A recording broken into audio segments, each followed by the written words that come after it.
All I can say was, it was an experience.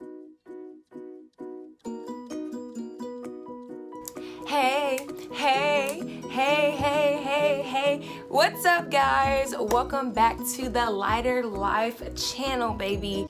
You probably asked me, girl, where you been? What was the next upload? Well, this is the next upload, okay? I have been extremely busy with school, with ministry, with work. Now go ahead and like this video and subscribe. Be a part of the Lighter Life family. As you can tell by the title, you know, Miss Madeline went out of town. Not like to a different state or to a different city. I went to a whole nother country. I've been there before, but this was my second time, and I thought I'd just go ahead and give y'all some little insights into my trip. Where'd you go? What did you do? How was it for you? It's like when I came back, everybody was like, oh my gosh, how was your trip? What did you do? How was it? All I can say was, it was an experience, okay? If you were there, you know what I'm talking about. You know, only you know if you went, okay? To be honest, it was such a great experience. I went to Nigeria, I went to Africa, okay?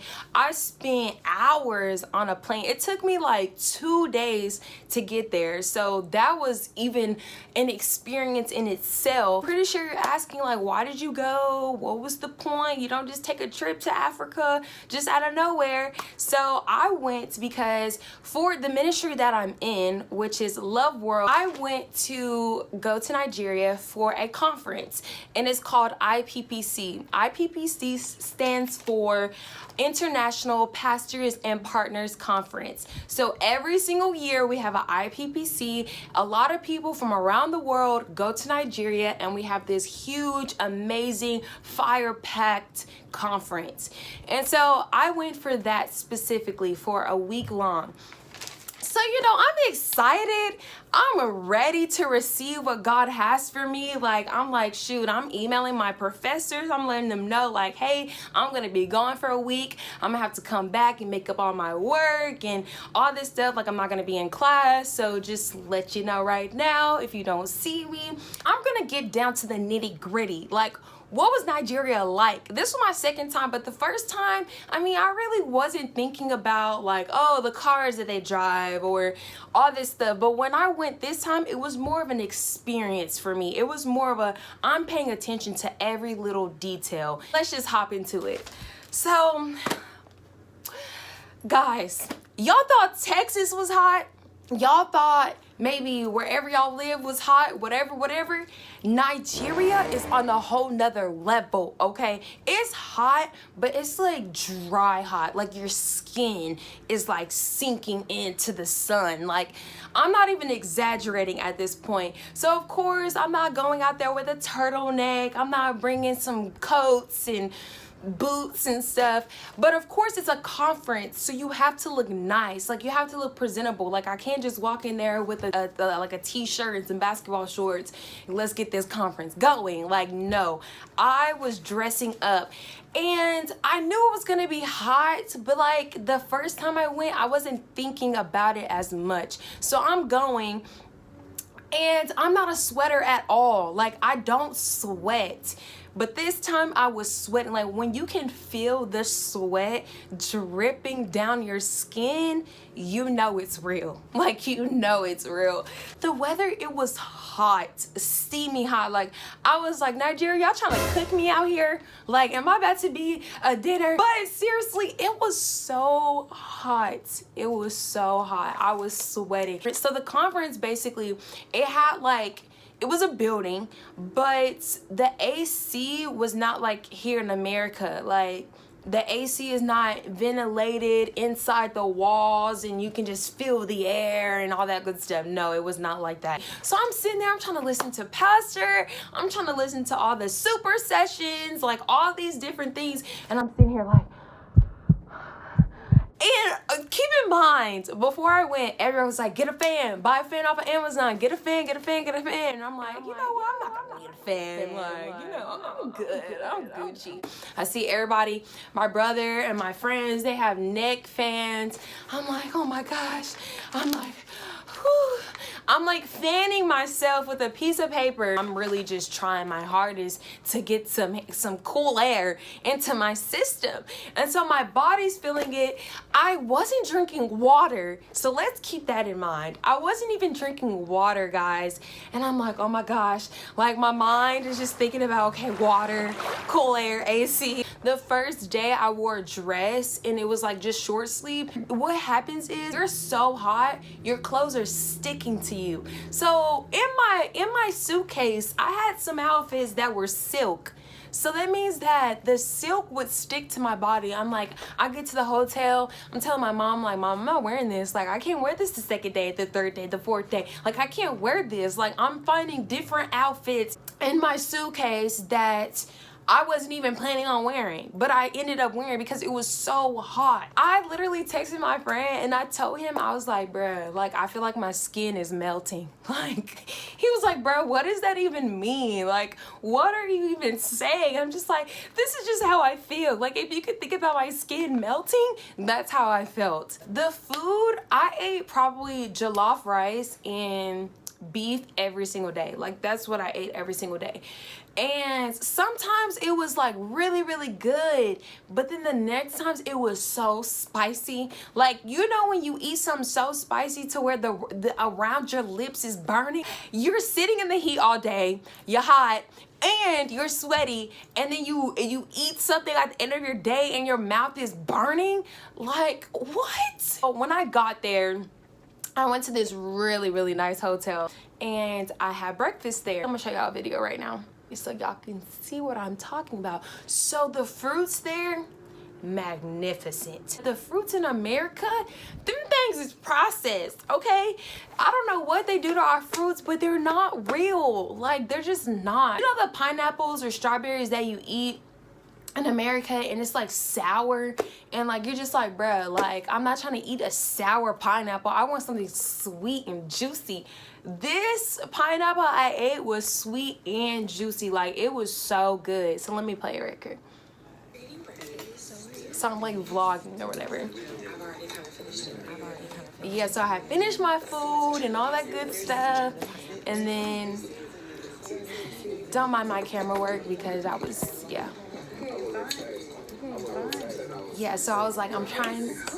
It looks so good. Y'all see how juicy that was? Like, it's so juicy. I literally had to tell my mom, like, Mom, yeah, this is so good. Like, this is just so good. Okay, I just stuck the whole thing in. I was like, you know what? This is good. Like, you could just do that. It was so refreshing. Like, it was so refreshing. That pineapple was extremely good. We were in like a van or something. If you look on the ground, it's obviously just dirt. Like, it's just dirt. And there was like huge puddles of water. Like, we were driving over the water, like the mud and the puddles were so big. Like, the cars that we drive here would not even survive out there. Like, their cars are like survival to the fittest of their environment, which is pretty cool because you don't expect it to be, because the cars kind of look like, as you can see, you see like the yellow cars, they have like the little bikes. I'm not really sure what those are called, but they do have a name. I know they have a name. And so like, you're just like driving, but as y'all notice, there's cars going one direction and then cars coming the other direction on the same road.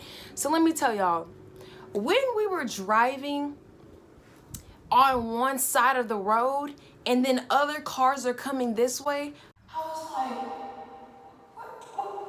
what? I'm like, what's going on here? Like, where's the police? Where's the federal government of Nigeria? Like, are they gonna fix this? But coming to find out, that's just how they drive. So if you go to Nigeria and you see that, don't be surprised, okay? That's just what they do. And they get it done. Like, it's like when you're trying to go somewhere, they're efficient. One thing I noticed that you need to know is they honk a lot. We don't honk here. If we honk, then there's a problem. Like, there's like, why are you honking? Why are you honking at me?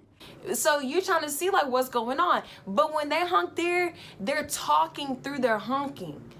if that makes sense. Like, if I'm driving and you're driving on this side and I'm trying to go past you, I'm a honk. I'm gonna just be like, beep, beep, beep, beep, beep, beep, beep, beep, beep, so that you know that I'm coming through. That's how they talk. That's exactly how it sounds too.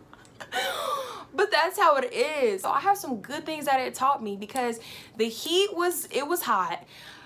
The food, I had to get used to the food, and then plus on top of that, just the environment in itself. Like, there's sometimes the AC wasn't working in the cars, and it's dirt everywhere. So like, you're driving and dirt is just getting inside the van. I'm just like, bruh, like, now I want to use my mask. Like, this whole time I wasn't trying to get into this mask stuff, and now I gotta use my mask to prevent myself from not breathing in dirt. It really taught me that, like, hey, you gotta conform to this environment. Like, you just have to.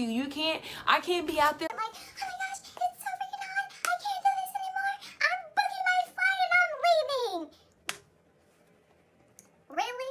You think I'm gonna go out there and I'm gonna be like that? No way. I'm gonna toughen up and I'm gonna press through, because at the end of the day, I wasn't there on vacation. I went there for a purpose, a greater purpose. But I can truly say that I did the thing. Like, I think I did pretty good. I just pressed through, because the biggest thing on my mind was, I'm bringing something back to my school, to my country, to my city. Like, God is pouring into me, and I need to go back to pour into others. That was my mindset.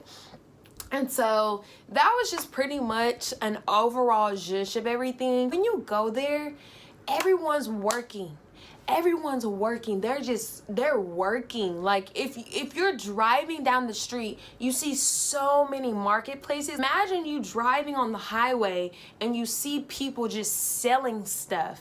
If you're stuck in traffic, there's people with water, like water bottles in a basket on their head. So if they're walking past and you're thirsty, you're like, I need water.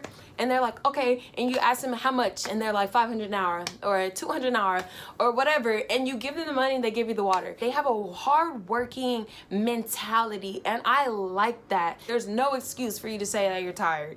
There's no excuse for you to say that you don't feel like it. I went on this trip. Yeah, there was a lot of things going on, but I managed to take bits and pieces to bring back and install into my character, into who I am as a person.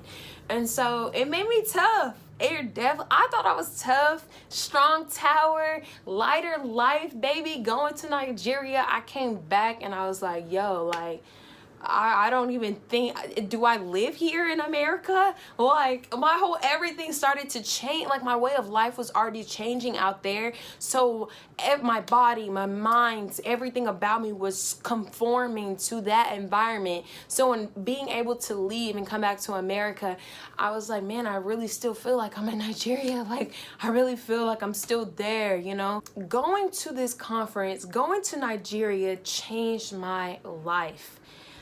Like, being a part of a ministry that is so real. You know, growing up, Christianity to me was just some religion.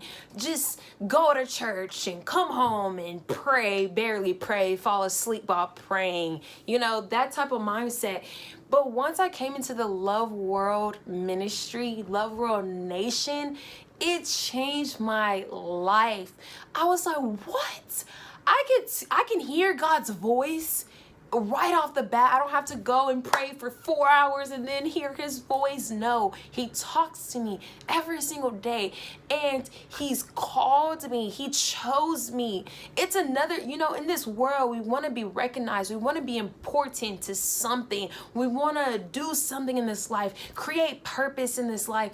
And I'm just like, wow, like, my purpose, my calling, my importance is from God. God himself, the creator of heaven and earth, the creator of all things, called me, called you to be something in this world.